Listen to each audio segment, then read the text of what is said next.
So you think you're taking me in, huh? Guess what? Not happening. You tell Cocteau he can kiss my ass. Yeah, that's right.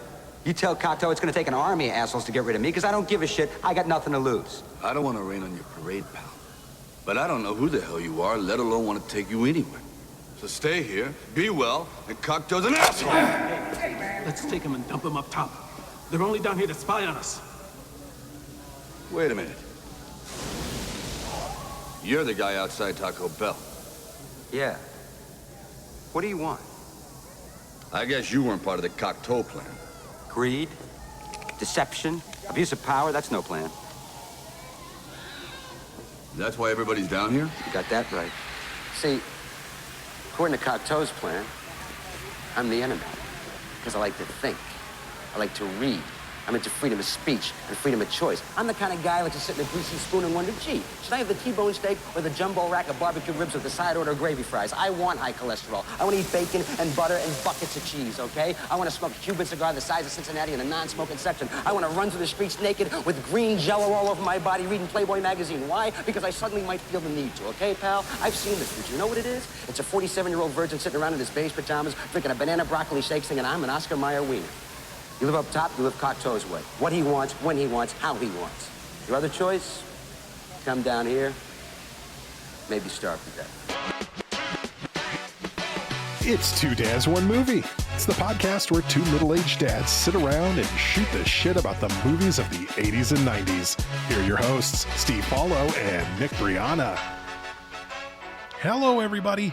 It's Two Dads, One Movie. I'm Steve. And I'm Nick. Thank you so much for joining us. Today we are going to talk about the 1993 Sylvester Stallone action classic, Demolition Man. And I'm super excited. This was one of the movies I picked for us. And I'm just so stoked to watch this. This is a movie I love. This is a movie I probably originally saw, not when it came out. This was 93. I was 13. Yeah. Didn't see it in the theater or anything, but by the end of high school, I'd seen this one, and this was, for me, was a standard rewatch through college. It is just a lot of fun. It's pretty ridiculous, but it's ridiculous in kind of a lot of fun ways, I think. What about you, Nick? What's your history with Demolition Man? Yeah, I think I saw it around the same time. This would have been maybe like 8th, 9th grade for us. Right. And I had a friend during that time who had a cable descrambler. Oh, so boy. he had the free pay-per-view movie, so whatever was running on pay-per-view we would get. So Nice. This friend Todd, shout out to Todd, he would make VHSs and like record some of our favorite movies, and we had a tape that was Demolition Man and Ray Liotta's No Escape back to back. So we have always kind of considered them to be like a single movie. So he was disappointed when I told him we were separating it to do this episode. But this movie, I mean, to hit in your teens, just had the action, had the laughs, had the pretty girl. There was just so much about it. Just a lot of fun, and just a fun imagined future world. That's different than what we've seen in maybe other instances, or kind of a collage of other things that we've seen elsewhere. But really interesting setup for it. Yeah, I think let's caveat the word fun here, right? I'm sorry, it's its own type of dystopia, right? Fun, and so fun to watch and enjoy. Yeah, fun not to watch. fun to exist in, for sure. It would be terrible to exist in. It's really interesting.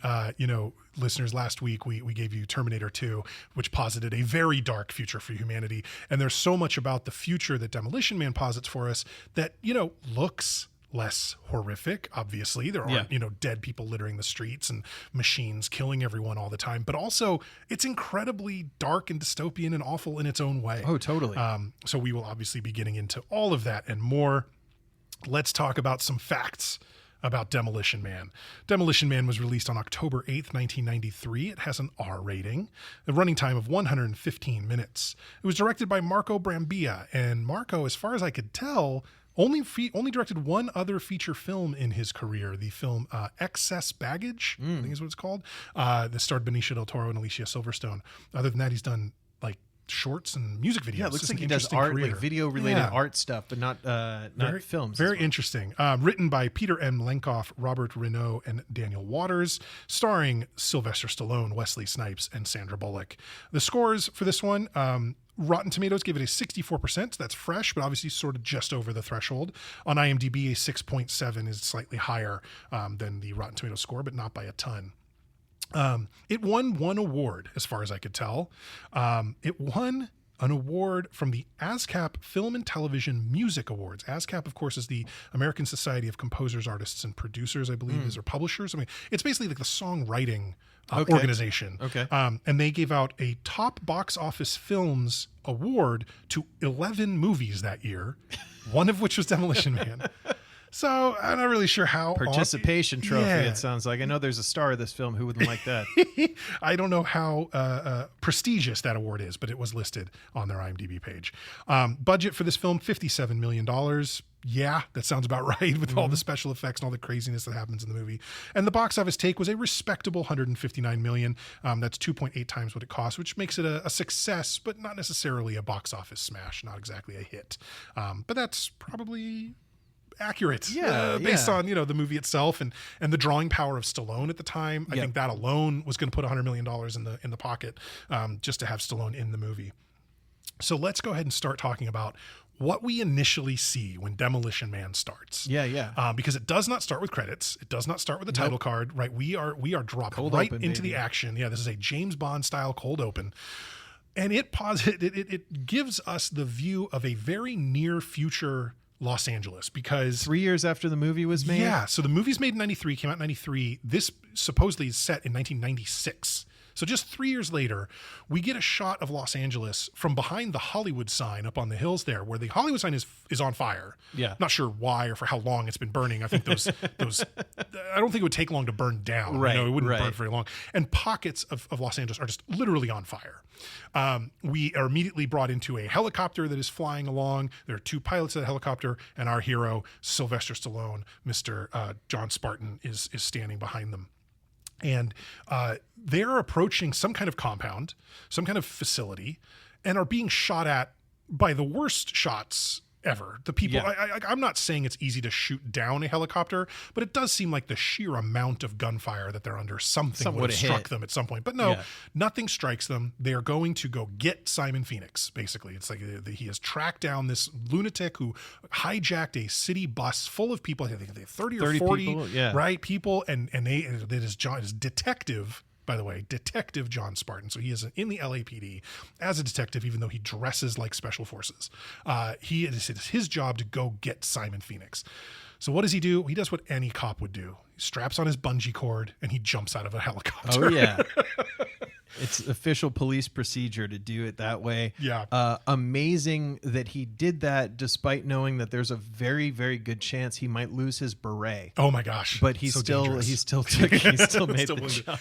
One of the helicopter pilots mentioned something about can you believe they used to let commercial airlines fly to this city or land in this city? So I'm thinking again, this is 3 years after the movie comes out. People sitting in the movie theater in 1993 are going, wow, 3 years from now, you can't even land at LAX? Yeah. That's pretty crazy. It also, by the way, sounds like a Republican's wet dream. They are just salivating over describing Los Angeles this way. Reactionary politics everywhere in this movie, for sure. But yeah, so it is so ridiculous to me in the best possible way how absolutely straight into the action this movie brings us. I mean, this type of scene would be a climax in almost any other movie, but it starts us off so strong. John Spartan is shooting guys who are all shooting at him and missing him by miles, it seems, with their weapons are all firing blanks or something, because nobody can hit him. So he's just firing, shooting, whatever. And he finds Simon Phoenix, Wesley Snipes' character, who looks amazing, in my opinion. He's got this crazy blonde hair. He's got these heterochromatic eyes that, obviously Wesley Snipes has two brown eyes, but Simon Phoenix has a brown eye and a blue eye. He just looks cool and crazy. He's wearing Beetlejuice's pants. It's striped black and white pants. He's got some fits in this movie. It's really crazy. So Simon Phoenix, and you can tell that these two are familiar with each other, that it's been years of pursuit. Absolutely. I mean, they could have done several prequels on the Spartan versus Phoenix saga. Yeah. And they're kind of quipping back and forth at each other. Yeah. And basically Spartan's just, I got to get these hostages. Where do you have them? Yeah. Phoenix has done one of our favorite things, used a knife to cut open several barrels of gasoline, a knife with a skull on the pommel. the end.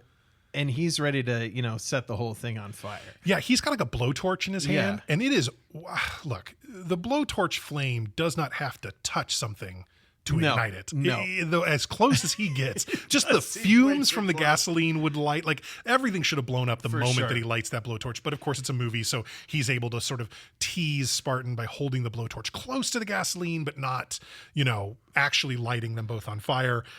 This is the kind of movie that would make you think it's fine to smoke at a gas station. Yes, exactly. Because you're like, oh, well, you got to throw a cigarette into a gas tank to... I'm not actually putting the cigarette out in the gasoline on the ground, so we're good. But that's sort of what he does, because he puts down the blowtorch, which gives Spartan the moment to go, now I'm going to shoot you. And I don't know the line he says, because Simon Phoenix has several great lines, but he flicks the cigarette right at John Spartan's feet. Yeah, so these are the couple lines here. So first of all, Spartan is trying to get Phoenix to tell him, like, where are the hostages? He's like, oh, I don't know. He's like, I swear I'd lose my head if it wasn't attached. And then Spartan says, I'll keep that in mind, and then looks directly at the camera for 15 seconds. Not that long, but yes. And then the other thing that he says is it cold in here, or is it just me? Right. So that's before he starts the fire. So he ignites the thing. The building blows up, and it looks like it had been previously rigged to explode. It wasn't just this gas on the ground that blew up. This whole thing blew up. So this building is just absolutely destroyed. Well, that's because in addition to the barrels of gasoline that he's cut open, whatever, there are several barrels in that room just marked C4. Oh. Barrels full of C4, right? So I don't, again, I'm not a demolitions expert. Does it come in 100-gallon drums? Right. Whenever I've seen C4 in movies or TV shows, it looks like, it's like a clay. brick of heroin or something. Right, or it looks like clay kind of, right? Yeah. And you put the little detonators and other. So this must have been thousands of pounds of C4. I can't imagine the destructive force of that much explosive, but that's what it looked like. So yes, so once the gasoline lights, all these barrels of C4 blow up and the whole building is just destroyed. The fact that both of them walk out is crazy, but that either one of them survives this is just nuts. Right, and Spartan is the one who saves Phoenix. Yep. So during the explosion, he throws him over his shoulder and runs out with him. And then... because he wants to arrest him. He's victorious. I got my guy. Yep. Here he is with the cops. All right, Phoenix, you're going down. I'm the hero. And then the other cops, of course, giving him the, John, you didn't have to blow up. Oh, there goes the Demolition Man again, blowing up all this shit. But then they discover, hey, there's a bunch of bodies in here. So what John Spartan really did, in their mind, is cause the explosion in this building that had 30 hostages alive in it who are now dead. Yeah, because he wasn't even supposed to be there. He wasn't supposed to go after Phoenix on his own. He shouldn't have been there to tempt Phoenix to do it. And then Phoenix even yells out, I told him the hostages were in there. He didn't care. He didn't care. And so he's really selling this idea. I still cannot believe for a second that the cops would be so anti their own, right? To sort of like... accuse him, charge him, whatever, with 30 manslaughter charges for all these hostages. It doesn't make any sense. Again, though, reactionary politics, a cop who actually can do his job isn't even allowed to do his job because all this red tape. Goddamn libs. Right? So that's the thing. But such a great cold opening. This is before anything, right? Right, before credits or anything else. Yeah. And then during the credits, kind of similar to The Fugitive, where we're kind of taken through the sentencing process of, okay, this is what happened. This is what you're charged with. And John Spartan is set to serve 70 years in a cryo prison where he's cryogenically frozen and then I guess rehabilitated through some kind of like neural link thing. And that's how they deal with the prisoners in there. So we're getting the credits as this is going through and they're reading to him what will happen. He gets lowered. First of all, naked. Sure. Yeah, that makes sense. I guess you don't want to come out like 70 years out of fashion. So that's the main thing they're worried about is he rolls out and he's like, where'd you get that fucking Mark Echo polo shirt from? But it's crazy that, and my wife was yelling this while we were watching this, as they freeze him, they just basically fill this little like cylinder that he's in with some kind of a liquid as he's still like watching it fill up around him. Very thick looking like, viscous fluid. Yeah. She's like, there's no anesthesia. They couldn't like put him down. And then we realized why. No, because the guys have to be frozen with the look on their face as they realized they were being frozen. It was very Han Solo and Kryptonite, whatever. But I thought of this when I was watching. It's like, man, if I was being cryo-frozen to go to jail for 70 years, I'd be throwing up both middle fingers the whole time. Just hold them up there. If you knew, right? Oh my Do God, the pose. this is what's coming. Like, It's the ultimate Splash Mountain camera, right? Exactly. For 70 years, you'd be frozen in that position, man. Oh, God. So now we're going to the future here. So John Spartan is frozen and he has this kind of screaming frozen face with a couple of bubbles. And now we're in 2032. Right. We skip ahead 36 years in the future. Yeah, exactly. 36 years in the timeline. future. It's 2032. Basically everything looks like a suburb now, right? Yep. Like everything looks like a suburb. And we immediately get we get introduced to Sandra Bullock, who's Lieutenant Huxley. That is a completely ham-fisted, over-the-top reference, of course, to Brave New World. Is it written by better when they Aldous just Huxley. say Brave New World at some point in this? Exactly, Or yes. John Spartan, John Savage? Yeah. Exactly. So there's that. But I remember thinking in this watch through, let me rephrase. On previous watches, I'd always thought to myself, gosh, the way language changed, right, in this movie, where people really are speaking in a very sort of 1984 Brave New World kind of way, and all these very specific terms they're using and calling, not saying nobody says yes, they say affirmative, like whatever, all this kind of stuff is crazy and ridiculous, whatever. But this watch through, I thought to myself, yeah, but then you realize like what Gen Alpha slang sounds like, and that things are like Riz and No Cap and It's all Skibbity and all skibbity this, toilets, yeah. and I'm like, okay, maybe it's not so crazy, because like this is less than 36 years after we were the ones inventing slang. True, and it yeah. is wildly different. Yeah, now, yeah. obviously, the entire English language has not changed the way it does clearly in this movie.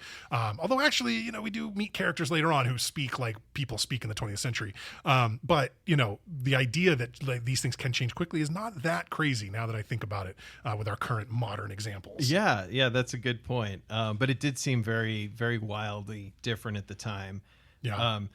And Huxley, the character, it seems like her issue is that I became a police officer for some action. It is so boring being a police officer. So they really drill that into our head. Yeah. So in this future world, everything is so sanitized. Yeah. And being a cop is boring as shit. She's even on a video call with Smithers, the warden of the cryo prison, who says things don't happen anymore. We took care of all that. Yeah, exactly. Yeah, and she obviously grew up on John Woo and John Woo films and Lethal Weapon and stuff, and thought that's what being a cop would be, and why she would still think that and growing up in this bizarro modern world for her, I don't know, but she did, and she's disappointed that it's not a wild adventure to be a police officer anymore. And she is just going through the motions, and everything is just okay every day, the same as the previous day. We get a quick scene of a kind of spray paint robot thing that pops up out of the ground and sprays graffiti on a wall, and it says "Life is hell." But then immediately the wall reacts with some kind of electrical, whatever it does, anti-graffiti thing. The graffiti disappears. We're briefly introduced now to Dennis Leary's character, Edgar Friendly, who is underground, looking through some kind of a periscope up around to see, what's happening up here. And he comments, people are hungry. So we know that there's this kind of subclass of people that live literally underground. Yeah, and he basically, he's looking and saying like, hey, that's where the food is, right? He's able to see in his periscope like a food delivery truck. So they're basically tracking, where these food trucks go, these little vans, so they can try to hit one and get their food later on. We're later told this group of people is referred to as scraps. The scraps. By the rest of society, which is horrifically awful because they are human. But yeah, so then we see Simon Phoenix, for some reason, is up for parole. Yep. I mean, we later find out why, but it doesn't make any sense at this point why he's even up for parole. So he is being asked, the basic parole questions, are you rehabilitated? Like, all the kind of dumb stuff they ask him. There's obviously no intention by the warden to like let him go. He's going to go back. At which point Phoenix says the word teddy bear. Yeah. And he's playing the repeat game, but in Spanish, which I think is really funny. That's true. You ever play that with your kids? It's one of the most fun things. Just repeat everything they say, and he's doing it in Spanish. Sounds like he's just making up some Spanish too to be fun. Didn't sound like 100% accurate Spanish, but he's being silly, obviously. But he knows the code, like you said. Yes. So he says teddy bear, and there goes his handcuffs. Right, his hand and leg irons are sort of opened up. He's able to get off this chair, and he basically destroys the warden and the two other sort of guards that were with him. None of them are remotely prepared for an actual physical altercation, and he not only has always been a horrible sort of, a physically violent person. We later find out, I'm going to jump ahead just a bit, but, he has actually been getting, instead of rehabbed, he's been getting trained apparently to learn all kinds of new horrible things and martial arts and terrorism and blah, blah, blah, blah, blah. So he is a one-man wrecking ball at this point. Really the true Demolition Man of this movie. Absolutely. But yeah, so he has killed these three people and is now escaping the cryo jail. So we are then taken back to San Andreas Police Department, which we should mention, of course, they explain that there is no more Los Angeles. It's called San Angeles. I said San Andreas. San Angeles. And it is the Santa Barbara, Los Angeles, San Diego megalopolis, or whatever they call it, right? Yeah. And it's like, that does, look, it takes 4 hours at least to drive from Santa Barbara to San Diego. Yeah. Right? Like, it is a huge it's a distance. huge chunk. Like, why would that ever be considered a single municipality of any kind? It doesn't make any sense. If you want to scoop up the most prime real estate, I guess it's all good oceanfront. Yeah. But yeah, so we're back at the SAPD offices, and they get this alarm that a 187 is a 187. You know, we obviously in the 20th century, we remembered what that was called back then. People rapping about 187. We knew what that meant, but none of them know. None of them know. Even Lenina Huxley, who is obsessed with the Right. 20th century and should know what fucking 187 is just from references. And even, and I can't remember his name right now, I think Lamb, the older black officer was the helicopter pilot at the beginning of the movie. Yeah. So has lived through all these changes, and he even does not remember 187 or what a murder is. They have to look it up, and it says murder, death, kill. Yeah. Which is like super dumb. That's okay though. Very funny way though to make it just show how inept they are at dealing with this kind of thing. And it mentions that the last instance or whatever, the last time this crime was committed was 20 years ago. Yeah. So we've gone from 2012 to 2032 without a single murder. Yeah. I'm guessing anywhere in San Angeles, not necessarily anywhere in the world, but within San Angeles. Within the controlled bubble that they've created. The little Cocteau, castle that he's got. There have been no murders in 20 years, which like... And also, I mean, as we're kind of learning the way things really work, I'm sure there's been a ton of murders, but no official murders among the citizens that they care about. I'm sure people are disappeared, people are killed in the underground and all that kind of stuff. Absolutely. But yeah, and so Phoenix escaping the jail, one thing that I always thought was really cool in this, it was showing the access to the different doors in the cryo prison, and there was a retinal scan. Oh, right. So what Phoenix did is basically took a pen knife or a pen and carved out the eyeball of the warden. So we get a scene where it just shows very close up on an eyeball, retinal scan complete, and then we see Phoenix holding it up on a pen. Like, very cool. Really just good setup for his badness. Yeah, there's all kinds of really great moments early on, right, that obviously are showing us that John Spartan's a good guy, and he might be like, he is very, again, the sort of the cop that plays by his own rules sort of trope, and that's fine. But that Phoenix really is just a horrific person. Like, and he gets joy out of all this stuff. Yes, he's too. very sadistic. He's not like trying to get rich from it. He's like, I kind of like the killing along the way. No, it does seem like the violence is absolutely the point. The cruelty is the point for him, which is great. Makes it easy to root against him because the problem you have, I think this is something a lot of movies deal with, or have to deal with, is when you have an incredibly charismatic actor as your villain, make him really bad. You got to make sure that people aren't sitting there rooting for him just because he's so much fun to watch. Because he is fun to watch in this movie. Great. But we got to make sure we understand, no, he is really bad. He's a really bad dude. He's not a victim of his circumstance. No. He's not fighting for his life in that sense, and that's why he's doing bad things. He just loves really hurting people as often as he can. So. And Zachary Lamb, so they're able to identify, who it is, because they see, okay, who was up for a parole? Right. Basically, who could this be who has escaped? Yes. And there's a list of like 10 names, and Zachary Lamb, the kind of old timer who is a helicopter pilot, says it's Phoenix, Simon Phoenix, and gives him a little breakdown. You know, Phoenix is a criminal who likes which you would never read about, evil in a way you've never seen. And talks about how notorious he was, and what they ask is like, how did you stop him back then? He's like, we tried this and this and this, like all these extreme measures. In the end, it took just one man, John Spartan. So absolutely, we immediately get a little bit of, a little bit of a preview of, how they might deal with it. But Phoenix is hacking. What is he hacking? One of those ATM information stations. It's some kind of information thing. Real quick, even before that, they're watching him get the warden's car and drive off, and they keep referring to it as is the warden's conveyance still in the parking lot? Oh, whatever. But the AI voice talking back to them is like, no, the warden's car is gone. So the AI says car several times. The AI is more chill than the AI was taught slang by John Connor. Exactly. We don't say conveyance or some shit like that. We say car. It's ridiculous because it's like all the people sound like ChatGPT, but the AI is speaking like a human. Like, the car is gone. Like, it's a car. Why do you have to call it a conveyance? Anyway, so he has Simon has found himself some kind of, again, I don't know if it's like a bank terminal, it's some kind of an information terminal, or it's I don't know why this But you thing can with, use it to basically hack anything that's computer operated if you know what you're doing. It looks like maybe it's meant to be like some kind of a video phone that's therefore on the network. Yeah, and because he's been, implanted with all this information about how to operate in this day and age and hack things or whatever, he's able to access the city network this way. I'm guessing that's kind of the thing. And it has these, little kind of raised, like half circular buttons that look like, half M&Ms. And he does make a comment like, oh shit. Like as he's typing, like he's surprised by what he's doing. He says, I wonder if I could play the accordion too, which I think is a really funny joke. I feel like that had to be with how that thing looks.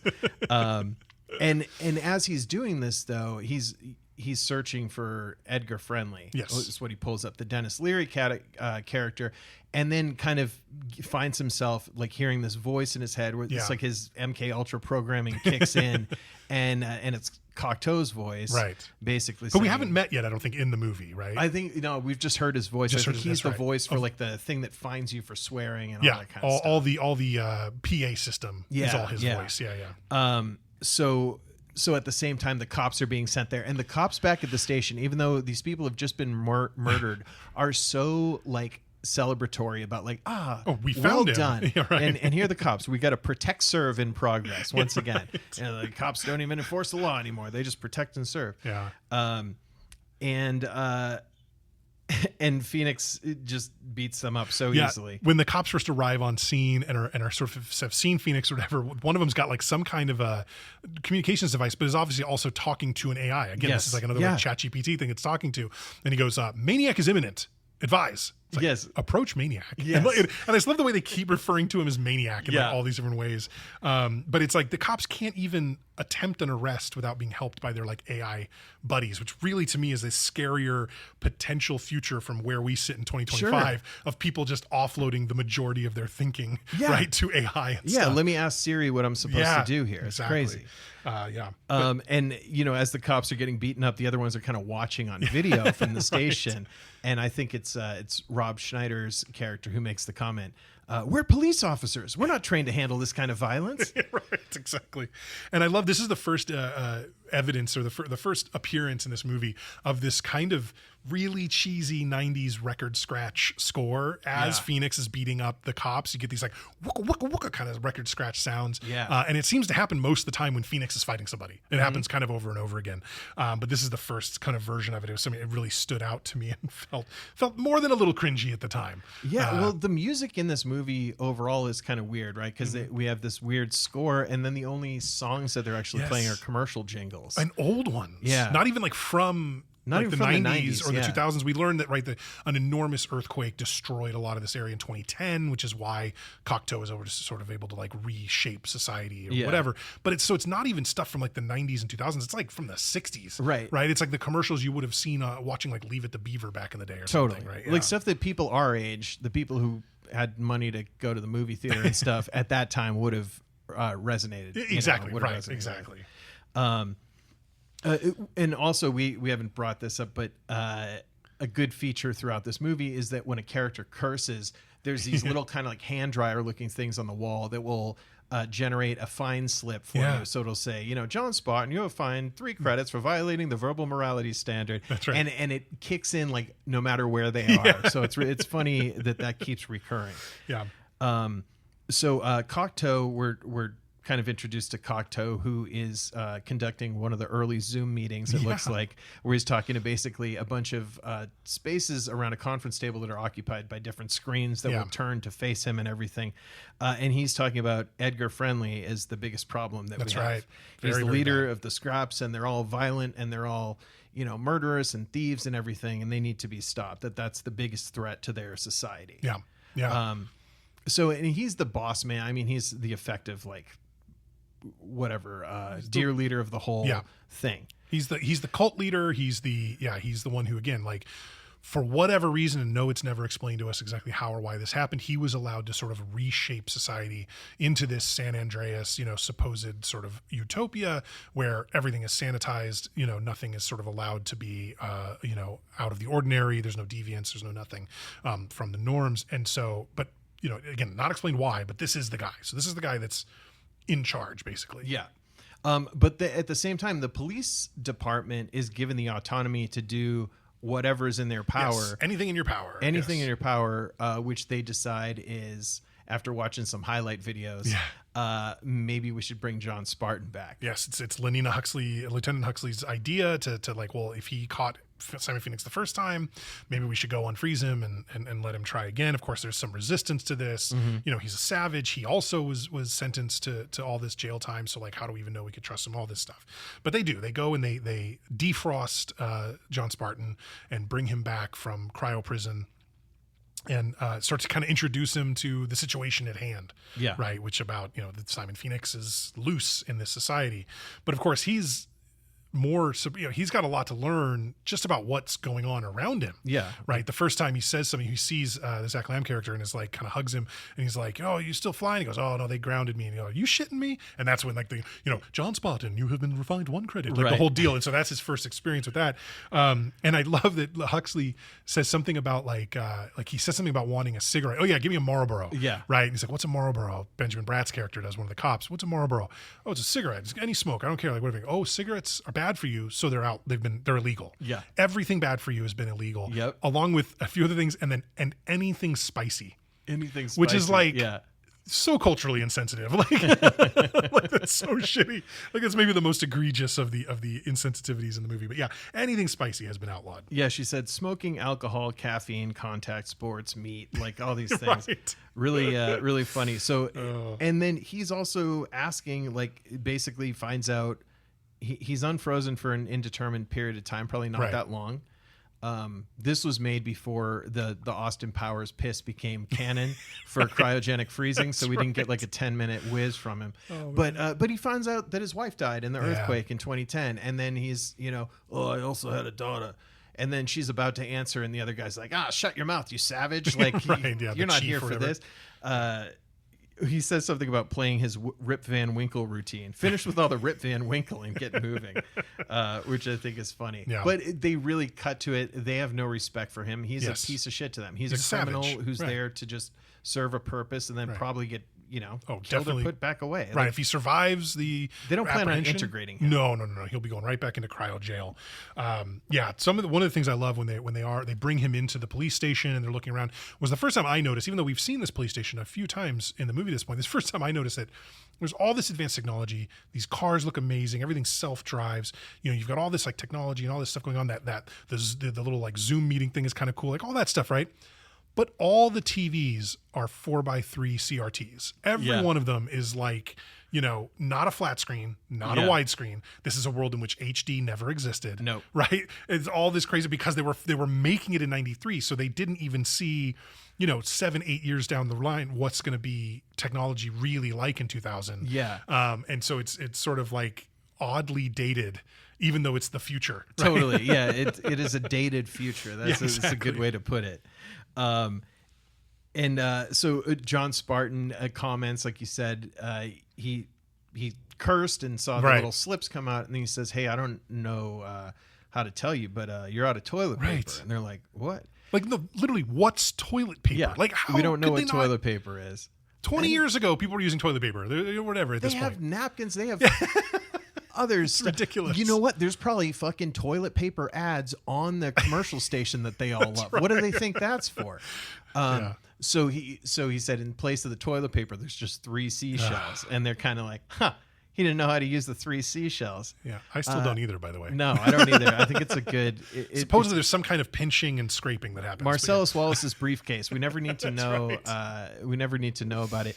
But John Spartan deals with it in a very funny way, which killed me when I was a kid. He said, "Okay," walks over to the machine and get an idea. "Hey, listen, you shit, fucking dumb, fuck, butt ass, dick shit," and he's swearing it, and it keeps spitting out all these slips for him. And then he holds them up. He goes, "So much for your seashells." And then I do like that he got fully dressed before solving the problem of wiping his ass. There is that. I wrote down with the receipt thing, right? It's not receipts. It's these fines, right? It's these things, but it looks like receipt paper. It's got that shine to it and whatever. I wrote down in my notes, "Wiping your ass with receipt paper to own the libs." Like,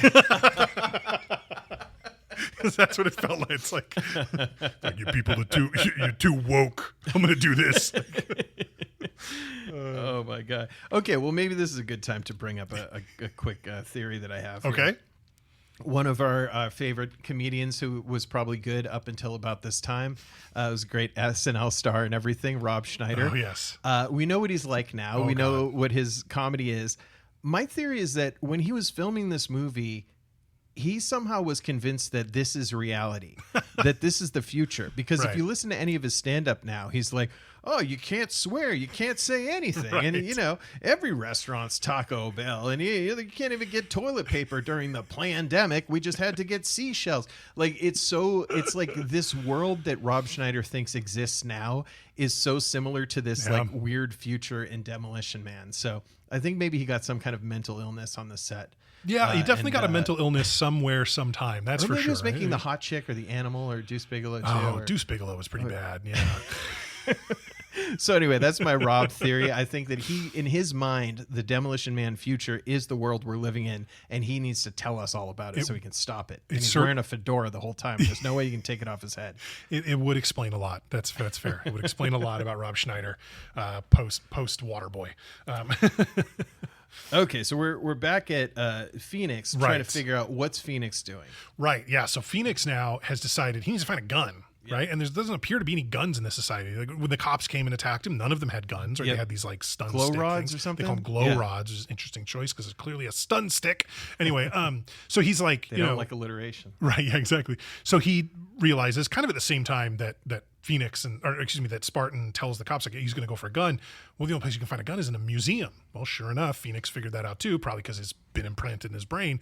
That there's a museum of human history, I think they call it, or something like that, and it has an entire wing, the history of violence, and an armory in there. And I noticed I had to look up the timing on this, but the typeface used in the signs for the Hall of Violence and the armory and all this stuff would 3 years later, because this is 93 again, be used exclusively for the video game Diablo. I don't know if you ever played that game. Ooh. It was like a little action RPG game, but all of the that font I always associated with that video game, and it turns out it was used in this context first. But it's a very, very stylish and recognizable typeface that just happened to end up becoming associated with something else just a few years later. I saw that before, and the place I saw it, and I'll have to look if it's the same, is the late 90s hip-hop classic album Internal Affairs by Pharoah Monch. I think he used the same thing, the same font as well. So. I think he did possibly for his name on a couple different albums. I think that was sort of a personal typeface for him. Yeah. But anyway, so Phoenix is in the museum and just has to make random racist comment as some little Asian kids walk by, and I'm not going to say it, but he just says horrible. It's a horribly racist thing. And it's like, again, good because we want to hate this guy. We need to know how bad he is, but also like, do we really need to do that? Like from the movie, like, do we need that? No. It's like, dude, the base level of human in the future is so make funable. Like everyone has become such a ridiculous person. So for Simon Phoenix to still get a kick out of like seeing an Asian person and like making noises at them, it's like, man, dude, what a 20th century version of bigotry. Like, you know, like you got to modernize that shit. But yeah, so he is there. So then the cops, Spartan and Huxley, and I don't remember, I think Garcia, I think are the Benjamin Bratt characters. Alfredo Garcia. Yeah. Right? So they are now heading off to, his name is Alfredo Garcia. Is it Alfredo? Because we'll have to look it up. The Fletch thing. The Fletch thing. The head of Alfredo Garcia. Anyway, so they're heading to the museum to try to stop Phoenix, but they're in the car, and I think they turn the radio on or music or something, right? And it's like jingles. Yeah. And Spartan's like, what is this? This is like, what? It's like, oh yeah, this is the music of today. Like everything on the top 40. This is my favorite one. All this stuff. So it's like, okay, do they have nostalgia for the old commercials, or is this just what passes for popular music now? Because I watch YouTube videos full of commercials from the 80s and 90s. I'll do it when I need like just a little dopamine hit, you know, because it's fun, because it reminds me of being 12 years old and watching TV. Like, okay, but if you don't have like nostalgia for it, right? What would be the attraction to these pissant little jingles? It's like the only art that's like sanitized enough to like still make it into this future. Because it was corporate approved at one time, so therefore it couldn't possibly be offensive, I guess. Yeah, I guess that kind of makes sense. Such a strange facet of reality in this future, though, that this music, all the popular music, is old commercial jingles. That's it. Yeah. It is. It gives a good like little darkness to it, though. Yeah. Because I don't know. I mean, people that are obsessed, the Super Bowl commercials and that they just like love. I mean, I get watching the old commercials from when we were kids. I think that that's cool. But yeah, just an obsession with like commercials and brands and stuff is such like a dark thing, I feel like, in a lot of ways. So like the fact that it came full circle here is cool. Phoenix is he's in the museum now. He throws a guy through the window basically to break the glass to get a gun. And then I do like this realization that he has when he gets the gun. He's like, wait a second. We're in the future. Where are all the phaser guns and shit like that? Yeah, exactly. Because he has an old single barrel shotgun that you have to reload every time. It's like, that's not fun. Where's the fun stuff? So he ends up getting himself armed and he's all set. And at the same time, we've got Spartan and the two other officers showing up to try to take him out. Right. Yeah. So Spartan and him end up getting in a shootout in the museum with additional record scratch score. Yep, record scratch score. And Phoenix, I don't know exactly where in the fight, but it gives one of my favorite lines from his, which is, "Simon says bleed." Yes. As I was watching this movie, I felt like they had a list of like 100 catchphrases that they wanted to use, and they were supposed to narrow it down to 15, but then they were like, I just want to use all of them, because there's like catchphrases and quips like so dense in this movie that it is very funny, but they're both like back and forth with their, it's almost like a, like sometimes people would criticize like some of Aaron Sorkin's work where it sounds like all the characters sound like that they're all written by him. They all have the same level of like voice. Wittiness and quippiness and stuff. And Phoenix and Spartan were kind of like zoop, zoop, zoop, like zinging back and forth through this stuff while they're getting shot. Phoenix recognizes his voice. Right. Spartan's like, "Oh, I'm gonna get you," and he's like, "What? What's that voice? That sounds familiar. Who is that?" And he's just like still shooting at him.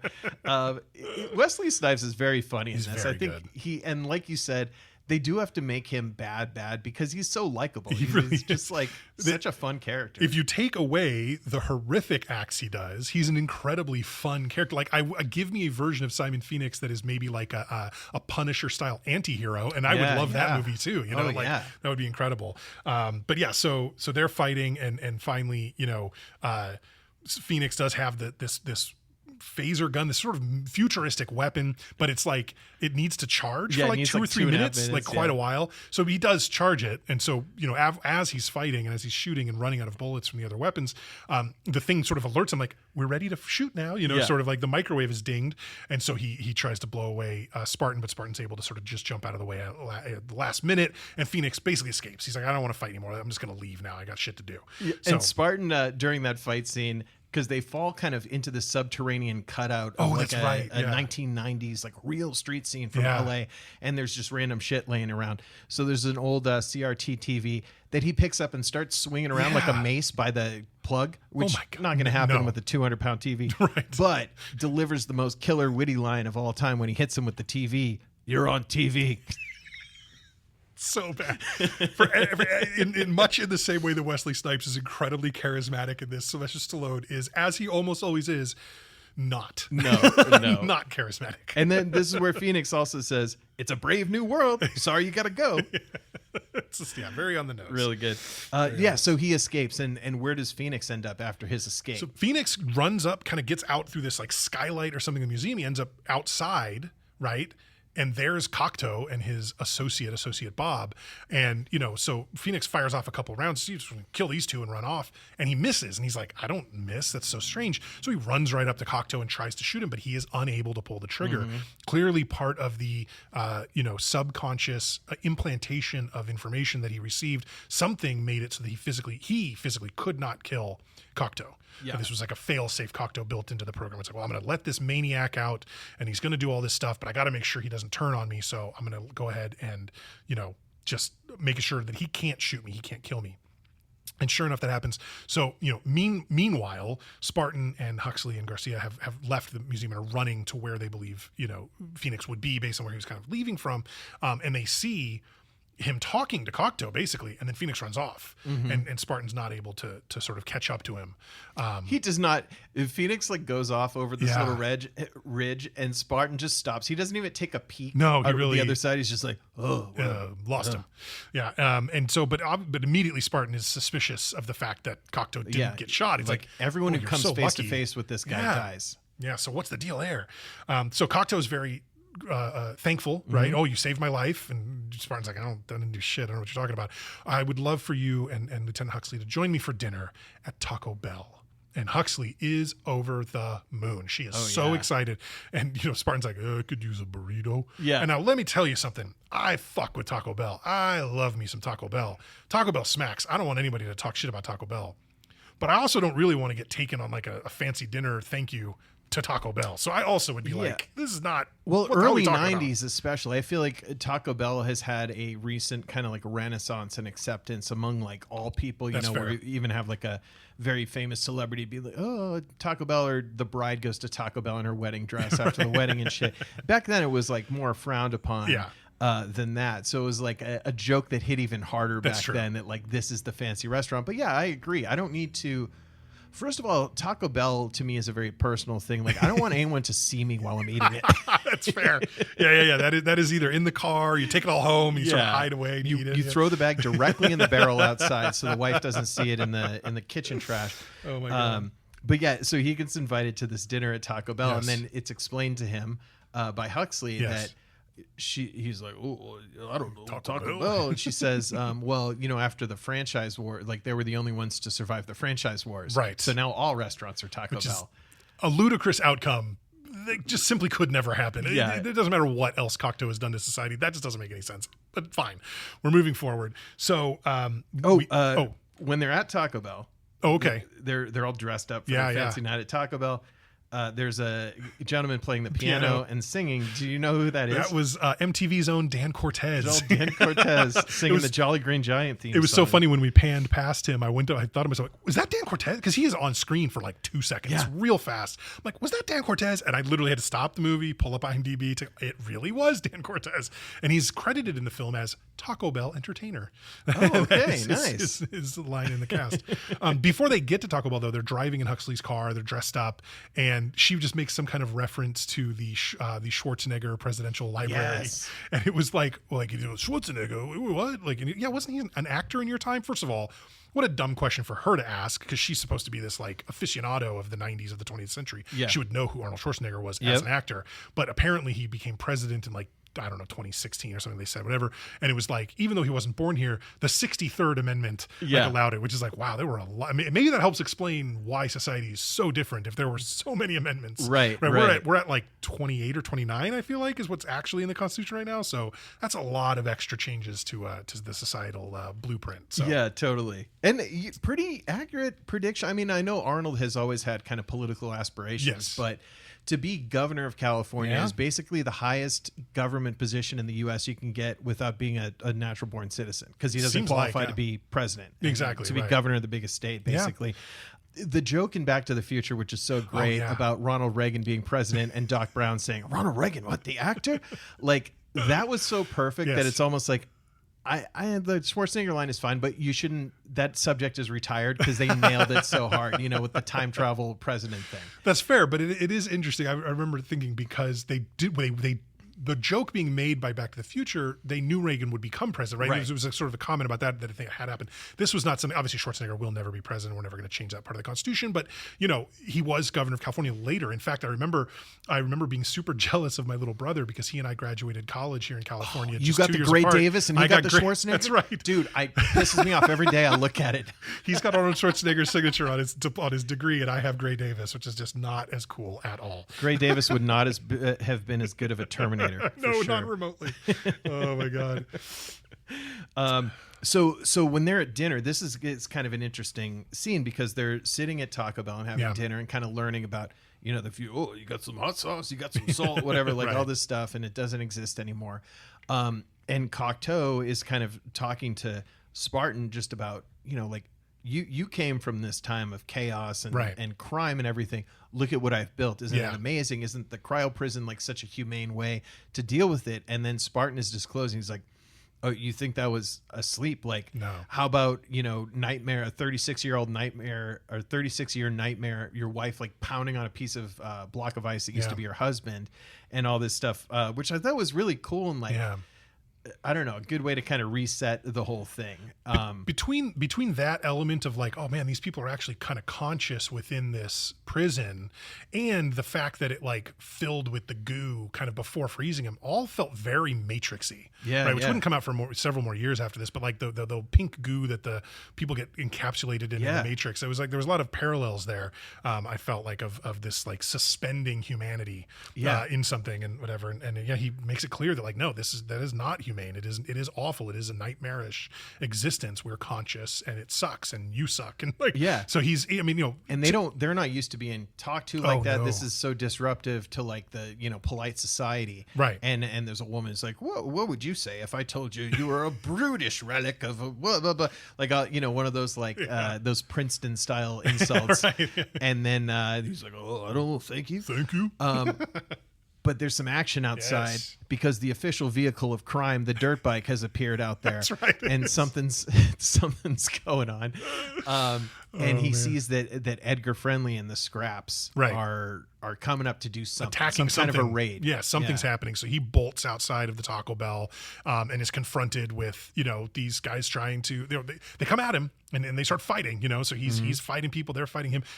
They're obviously not used to cops that fight back. It's clear that they're used to being in a situation where they can get up there, hit somebody a couple times, and then they're just kind of allowed to do what they need and they can disappear again. That seems like the plan, right? Well, he's screwing that plan up. And so Edgar, even though they've gone to the van full of food, that's what they're there to do, is steal food. But he looks over and sees John Spartan fighting off a couple guys and tells his buddies, like, hey, go get that guy. So what, like 10 or 15 dudes like run over, all wearing, vaguely Mad Maxy sort of outfits, run over to him. And he's able to like capture them under a tent or something. I'm not really sure what happened. He does, there. the same thing that that Billy Tepper does in Toy Soldiers when he's running out of the army tent back towards the school and he pulls the poles out and it collapses on him. There you go. So yeah, he basically collapses this canopy on them. They don't stay trapped, but it at least stops it slows them down. Thing. And, and he's beating these guys up, but Spartan at a certain point, I think, kind of sees what they're actually trying to do. They're stealing food. Like they're not attacking people. No. Like these are people stealing food. Exactly. And of course the polite high society Taco Bell patrons are thrilled about this. This was such a delightful thing for them to see. Such wonderful entertainment. It's like, exactly. See him do his work and get these disgusting people out of our way. They smell bad. Oh God. Phoenix is in Cocteau's office when Cocteau returns. Yeah. And Phoenix is now dressed kind of like Destro. Yeah, that's a good call. I was trying to place it. You're right. Very Destro. He has very bizarre. And then underneath that is wearing some kind of like that old wrestling tag team, Men on a Mission.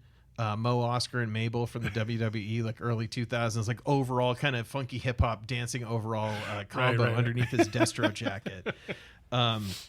But he's basically overridden like some of the voice controls in Cocteau's office. So it's showing that, I don't know, like maybe I gave this guy a little more training than I'm comfortable with, or like he knows what's going on here. He knows how everything works. The funny part is that everybody's language at this point is very stilted, very deliberate, very descriptive, and without nuance, right? That's how everybody talks.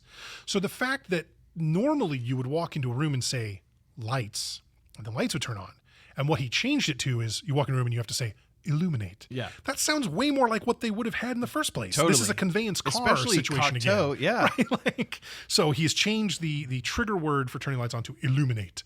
If he changed it from illuminate to just that would have been the shit. That's it. They missed out on that.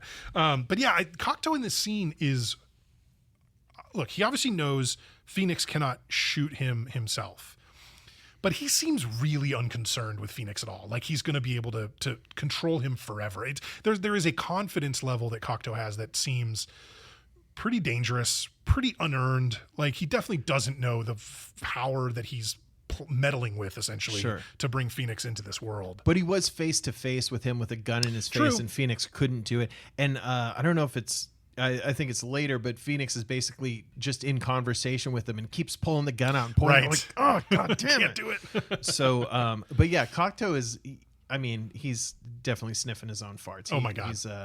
he thinks he's created the perfect world and there's no one smarter than him. Yeah. So Phoenix is there, and he's had this conversation with Cocteau, who's trying to, go kill Edgar Friendly. And Phoenix is like, hey, what the fuck is John Spartan doing? Yeah. I'm gonna need some more. I'm gonna need some help, right? Yeah. I need a crew. Now we're with Spartan and Huxley, right? Back at the apartment. Well, because Spartan, this is all one day, right? Yes. I mean, he literally has been just unfrozen for a single day because he's got nowhere to sleep. The department or whoever, right, has set him up in an apartment down the hall from Huxley's. But they go to Huxley's apartment first, which is covered. It looks like a fucking awful Chili's restaurant or something with just shit all over the walls. Yes, like hey, Captain, can we go to shenanigans? Like, kind of moment. Like, all she was missing was a big mouth Billy Bass. Oh my God. But she really had, she had the jukebox, like the neon signs and so shit. Crazy. Yeah. And so he sees her and she talks about just how excited she was by his actions today and like all this stuff. And just very matter-of-factly, nonchalantly, and just kind of like, hey, would you like to have sex? And he's like, with you right now? Yeah, like, he's kind of like, all right, I've been frozen for 30 something years. Let's bump uglies. But what happens instead is among the most terrifying sex scenes of any movie ever, in my opinion. Oh yeah, it's shockingly. I don't know. It's crazy. I mean, and it's so she comes out basically with this box with a couple of kind of headset things that they each put on.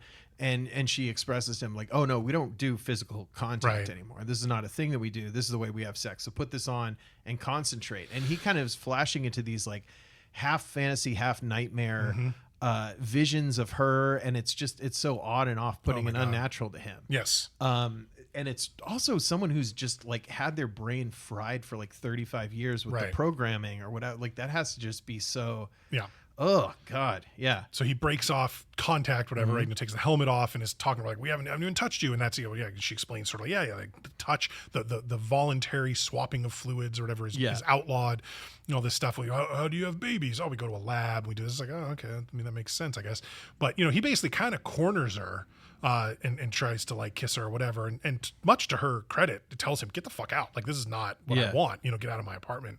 And so he does, he leaves, which is like, that could have gotten dark, but he does. She tells him to leave and he does. So that part's good at least. Yeah. And then Spartan is, he goes back to his place and he's got like a little box of, I don't know, goodies, like his beret. Yeah. His Chuck E. Cheese style goodie bag. Yeah. With all of his stuff in it. Right. He's got his beret and he's got his knitting needles and everything, which has a label on it from Cocteau Cryo Prison or whatever. Right. So as he's kind of watching the security video, because he was very suspicious that Phoenix came face to face with Cocteau and didn't kill him. So he asked for the security footage. First, he turns his little video screen on and it's this nude woman who's, I don't know, just calling a friend who she thinks is her boyfriend, but she's naked and like getting out of the shower or something. She's like, oh, hey, I was wondering. He's like, haven't seen it. You know what's weird? I guess I'm not sure what to think here. So he's been under for 36 years, right? But theoretically, you wake up the day you're unfrozen and it feels like the next day. You'd think, or you wouldn't notice that passage of time, but then he said he's been having these nightmares or whatever. So I don't know if he's like, well, I haven't seen tits in 36 years, or if he's like, I haven't seen tits in 4 days. But either way, he was pretty into that. And he watches this video and sees that Phoenix walks right up to Cocteau for several seconds, is standing right there with the gun, and they're saying something to each other, and then he takes off. So then he's like, something's wrong here. Yeah, he doesn't get the audio. He can't hear what they're saying, but it's clear this is wrong. He later says something about, 10 seconds with the Simon Phoenix and a gun is usually 9.5 more than you get kind of thing. And so he's super suspicious, as well he should be, of Cocteau. I think at this point, then we're go to the next day, and and Huxley and Garcia and Spartan go to Cocteau's office, right? They're going to go talk to him. He's going to confront him, basically. And Huxley's warning him, like, you can't just, like, accuse Dr. Cocteau of this horrible thing, like whatever. So they get to his office. We're back in that office sort of conference room with but now all the little screens are Cocteau. Oh, I'm so sorry, Mr. Spartan, I couldn't be there, like whatever. But Associate Bob, who I love, he was in Beetlejuice, right? Or like it was Ortho or something, or whatever his name was. I don't remember. Anyway, great funny actor from that era. But he kind of glances to one side, and Spartan catches his glance and figures there's probably a Wizard of Oz, little man behind the curtain going on here. I did notice, though, the first time we see Spartan has reached Cocteau himself is we're looking at the little screen Cocteau's talking on, and a gun comes on the screen pointing at his head. It looks very much like it's a black gun. Maybe it's just the way the screen looks, but it doesn't look like the gun he uses. Oh, okay. When it then cuts to him, it's like this bright silver chrome looking thing. I thought that was odd. I even rewound it to kind of check again. So it might have been the lighting and the way that this really horrible standard definition 4x3 CRT, doesn't show good colors because, nobody created OLED at that point. But yeah, so it was just kind of strange. But they found the real Cocteau, and he's basically accusing him of what he's done, which is deliberately letting Phoenix go and come into society and to do this.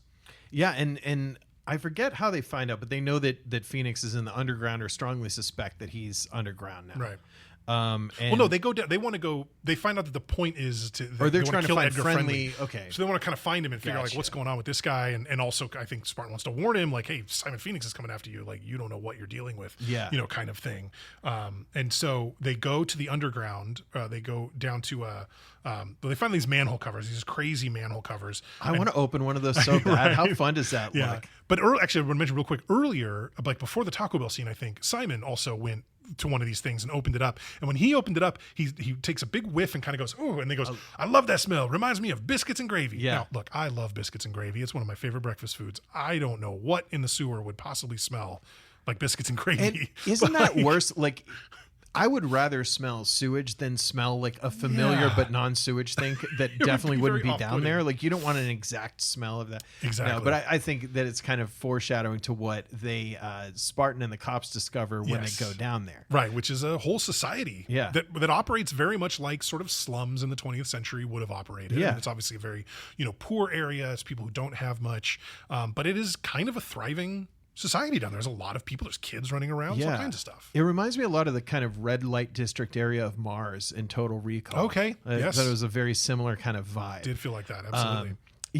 So there's you could get a beer down there. They're making burgers, all these things that are illegal, but a lot of people who look incredibly scared, incredibly destitute. They're dirty. They're afraid and everything. And the cops are kind of realizing, like, oh, these aren't these violent psychopaths that we've been led to believe. Like, nobody's attacking us. Nobody's, they're just people who seem kind of scared and kind of like, worried about how they're going to live. Yeah. So he meets Edgar Friendly. Spartan gets a burger. That's right. So he smells a burger. So first of all, Garcia and Huxley smell the same thing he does, and they are both offended by the smell. Yeah. But he notices it and goes, "Oh, what's that?" So he goes and he finds a woman. She's flipping patties on the grill. He sees that she's got beers. She speaks Spanish, so she's speaking Spanish to him. He clearly understands Spanish and is speaking some Spanish back to her. But Huxley says, "Don't ask her where the meat came from." He goes, "Huxley, what are you talking about?" Do you see any cows around here? Like, what do you think this is? And so she tells him it's rat, and he's kind of like, that was a rat burger. It's not too bad. Like, it's okay, kind of whatever. He drinks his beer and all this stuff. But then this was a weird little moment. I didn't quite understand why. She says gracias, and instead of saying de nada, he says prego, which is Italian for thank you. What the hell was that? Like, it didn't make any sense to me, but I'm like, suddenly he's saying in Italian, thank you. I didn't get it. I just felt like a Toy Soldiers Fuego fire kind of moment, but like, it's very strange. Yeah. His programming taught him some Italian, I guess. It was also odd when they first got down there, they first come down into the underground, you can hear crickets. There's crickets. It's like the sound of like the bayou at night. Like, it was a very strange, I don't know why. Why would there be crickets down there? Anyway. Yeah, maybe they've been forced underground because they're too noisy. So this is when Edgar Friendly sort of pops up and gun to the head, like he thinks these cops are here to do bad things. And he's very surprised to find out that when Spartan says, he's like, "Look, I don't know who you are, so fuck off, be well, and Cocteau's an asshole." And they're very like shocked. Like, nobody's ever spoken about Cocteau that way. Different. This guy must be different. He just said the F word. Exactly.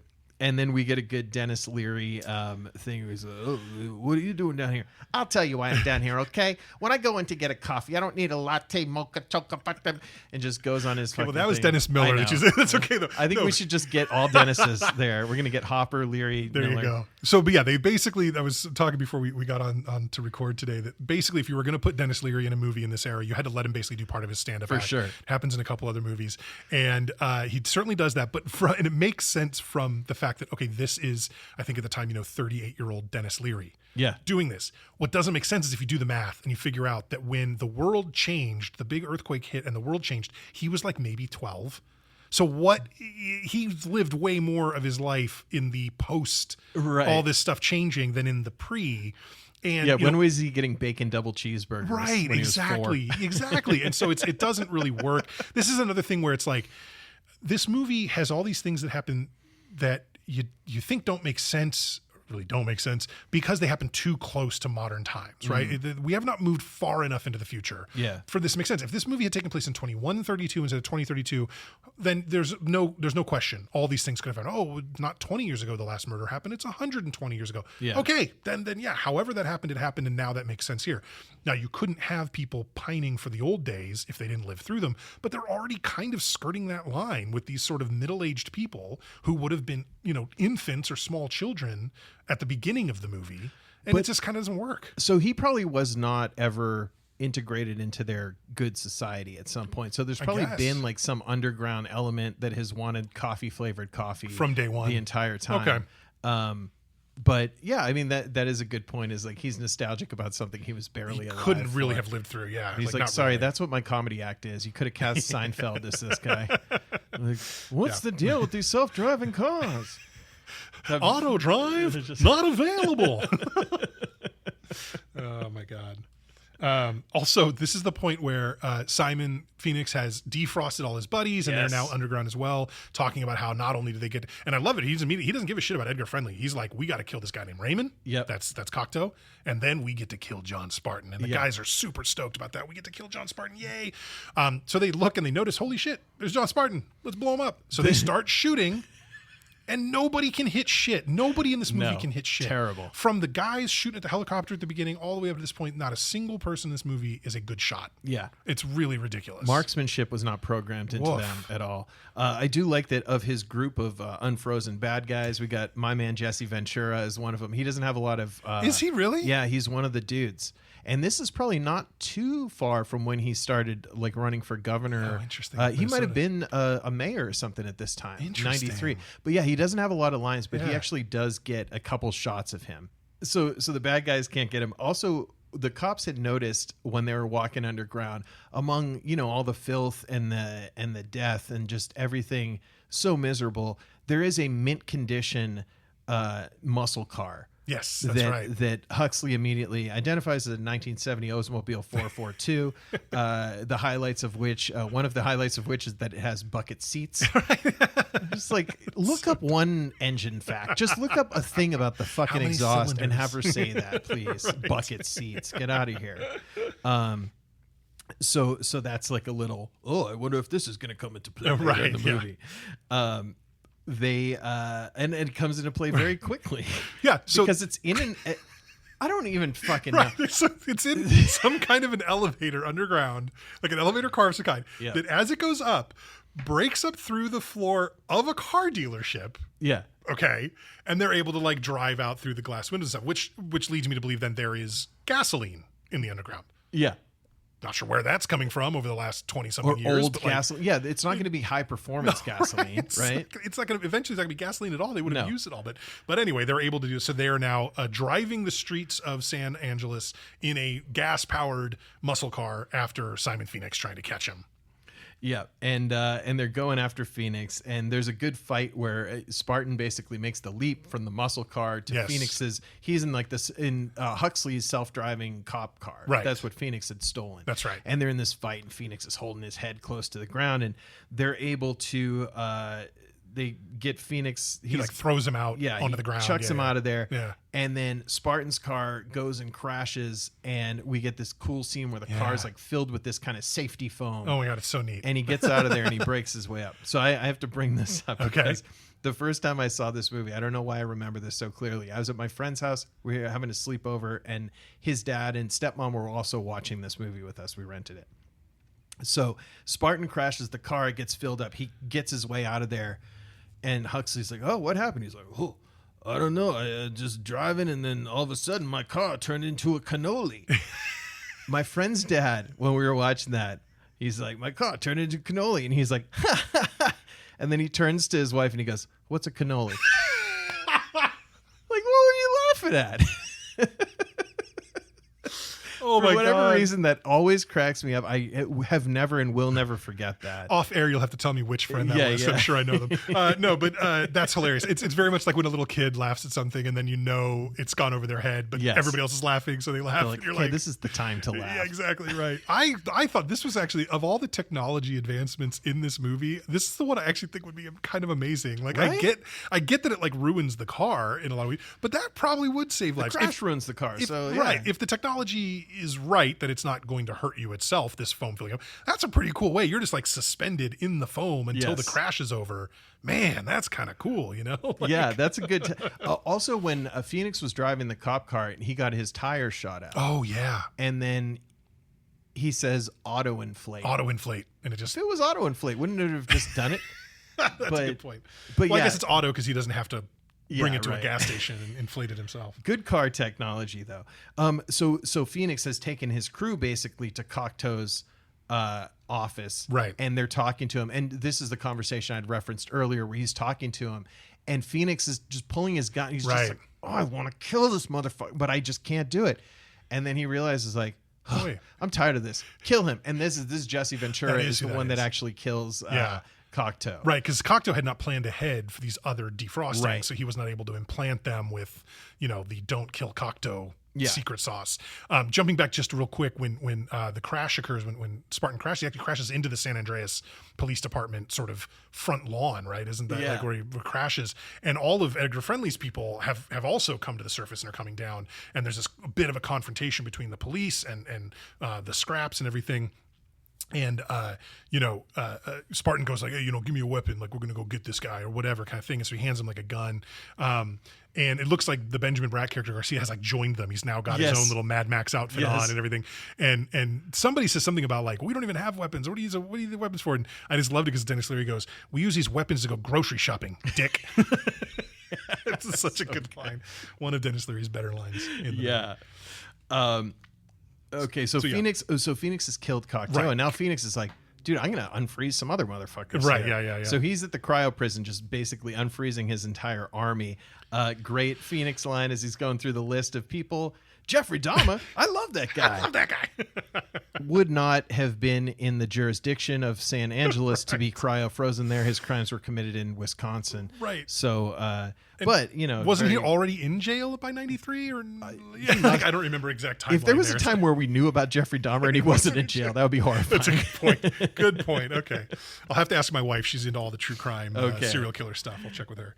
But yes, that was a great line. And then of course, we get the number of times another Sylvester Stallone movie we will absolutely do at some point in this series. Hats are very important to Mr. Stallone. Yes. And in this movie, it's all about getting that beret back. And when he gets that beret back and puts it on, this shit is going down. Oh, yeah. Not unlike a particularly buff arm wrestling truck driver who turns his cap around. We'll talk about that another time. He's like a machine. But he gets the beret. I'm like, oh man, the beret is back. It is time to do this. And this was a moment too when he's now confronting Phoenix in the cryo prison, and we're getting another gun battle going on. It really felt like Marco Brambilla really took cues from John Woo. He, having Spartan jump with both pistols, Yeah. jumping to the air and shooting felt very, that was kinda new very at the Chow time. Yun Fat, very Yeah. John Woo, very cool. Absolutely for like an American produced film, kind of an advanced, thing to be having just happening all the time in Chinese cinema at that point, but was kind of new to us. So very cool moment, but really that's the only time. Every other thing in the movie, in the fight scene, is just punching, kicking, Pretty shooting, standard. pretty standard stuff. But then Phoenix picks Spartan up with like one of those claw machine arms. Right. The ones that, they're supposed to grab the ice blocks of Yeah. frozen prisoners or whatever. Yeah. And it's And kind of he's crushing it. trapped in it. That thing is meant to grab a block of ice that's like 8 feet in diameter. Looked like, I don't yeah. think it would squeeze tight enough to grab the torso Well, of this guy. But, Clearly you're wrong, who Nick, knows? because it did. Yeah, it did. What can I say? It proved me wrong. And then so Spartan's solution is he's just kind of like getting toyed with by Phoenix, and he's in this claw machine thing. He breaks open a hose, Right. which looks like it has some kind of a liquid night, some kind of freezing something Yeah, that it's- doesn't hurt his bare hand, but Right. is freezing the metal enough that he could shatter it pretty easily. It's some kind of hydraulic piece of a hydraulic system, but yeah, for whatever reason, it is also filled with like something like liquid nitrogen. Which why? Yeah, I don't think that would be an effective pneumatic or hydraulic system at all. But it does. It allows him to kind of like press it against the claw machine, the metal, and it freezes, and he's able to break off and get free. At which point now there's this fluid, this liquid nitrogen basically is going everywhere, right? It's going all over the place. It's on them. It's on the floors. I mean, they would both be burned to alive. Right. Like the liquid nitrogen on your skin doesn't just sit there. It's not water. Right. But this is happening, and it's covering it. Maybe it was supposed to be water. I don't know if it's liquid nitrogen because it has to be activated by that little blue. But how did if it's just water, it wouldn't have frozen the piece of the metal? I don't know. Like, regardless, I'm gonna have to change my rating. That's a good point. Regardless, Phoenix is coming at Spartan like he's gonna do it now. He's gonna kill him. Yep. And that's when Spartan notices that there's that little blue ball trapped in a very large piece of metal for some reason, and that's what actually activates the freezing stuff. This is basically, I guess, they're standing in the stuff that gets filled into the little cells, right? And so he's able to smash it at Phoenix's feet, so he immediately starts freezing. And before he does that, real quick, Spartan says, "Is it cold in here, or is it just me?" And then Phoenix goes, "Good memory." That's right. And again, has it been 3 days? Right. Or has it been 40 years? Exactly. It's a good point. But he slams the thing down. It starts freezing Phoenix, and he's able to jump back to the moving claw thing and sort of stay off this as this frozen thing is spreading along through all the liquid, freezing everything in sight. He's able to avoid it for long enough until he can land on solid ice, basically, and not get frozen himself. So crazy. And Phoenix is fully frozen. 100%. He's a block of ice. Spartan is still hanging on this claw thing as it swings him back around. That's right. And then he says, "Heads up," and kicks his head off. Right, which hits the ground. Bounces once intact and then shatters into a million pieces. I don't know why it didn't just shatter the first time it hit the ground, but whatever. So so I would lose my head if it wasn't attached right from the beginning of the movie. Comes back. There you go. Oh, I also noticed a good bad guy death. Absolutely. I did notice, though, in this final fight, no record scratch in the score. Oh, I'm not sure why. I don't know if it's because Spartan won the fight and this was only when Phoenix was winning fights that we get the record scratch. I'm not sure, but it was something I noticed, and there is no record scratch score on this final battle. That makes sense. Yeah, and that's pretty much it. So they get out of there, and the cops are kind of like, well, it seemed like the two pinnacles of their society in the mind of a lot of them was A, Cocteau himself, and B, the cryo prison. Yes. Both of which don't exist anymore. Right. So now we're left with the scraps and the cops standing there, and John Spartan's like, maybe you get dirty and you get a lot clean, and I don't know, we'll figure it out. Right, yeah. So good, like, taking no position on how to solve anything. Yes. Uselessly libertarian. But it wrapped it up. Yeah, totally. It wrapped it up nicely. And then they had the end of the movie kiss with Huxley and Spartan. Right. And then that's it for that's it. That's Demolition Man.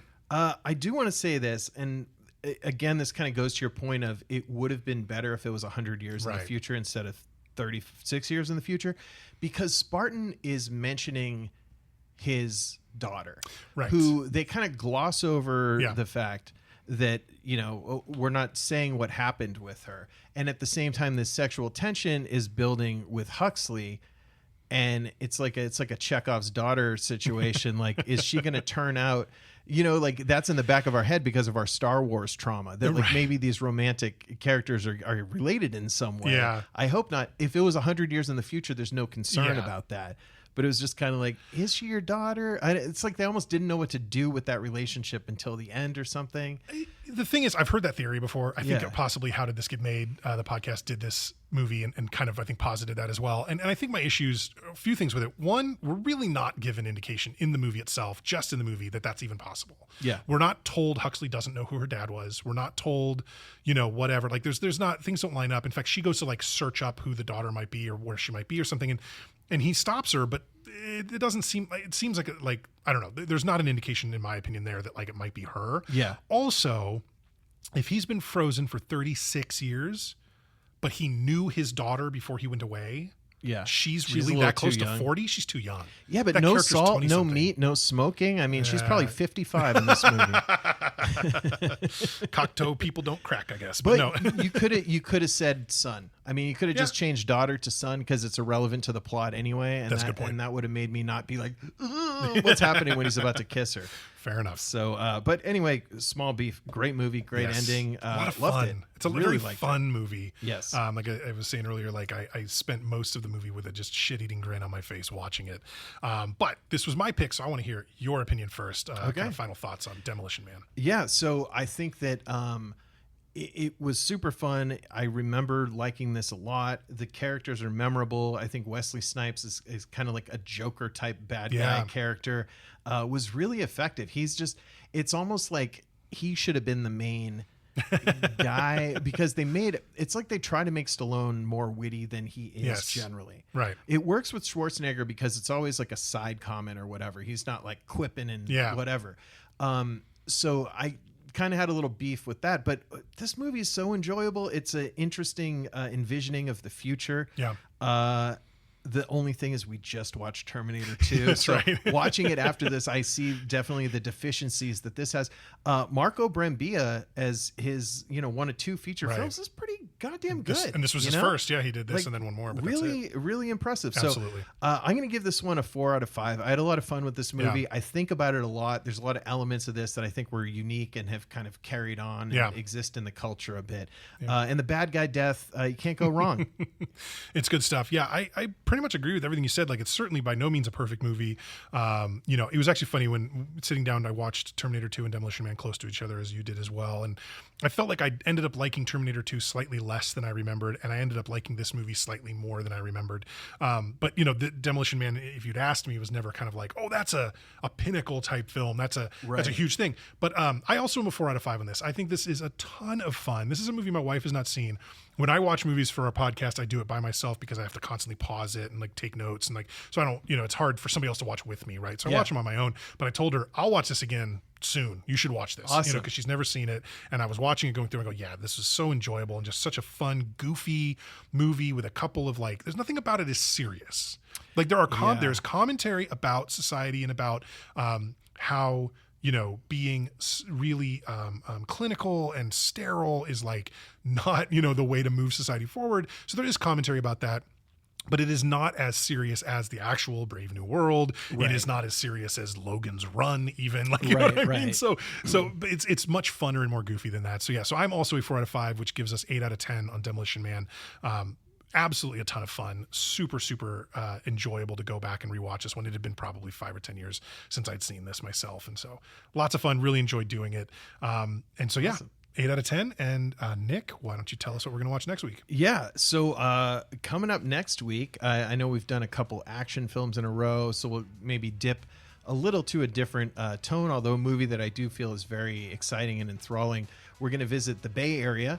And we're going to go to 1992's film. You're giving me the look as if this is also your pick for the next movie. It was going to be. That's amazing. 1992, we got a little Dan Aykroyd. Yeah. We got a little Bob Redford. We got a little David Strathairn. We got a little River Phoenix. That's right. And this is 1992's great film, Ben Kingsley, Sneakers. Yes. A lot of fun. I could tell by the look on your face you like this one as much as I do. A very unique movie, and I'll be interested to see how some of the surveillance technology, the stuff that they talk about, holds up now that it's been 10 years since I've seen it. Yeah. But good Bay Area stuff. Yeah. Great cast. Yeah. And I'm excited to talk this one. Real quick about the cast, because this is what I was going to mention when I was going to soft tease this one at the end of the next episode. But now I'll have to come up with something else, which is fine. 8 members of this cast have Oscar pedigree.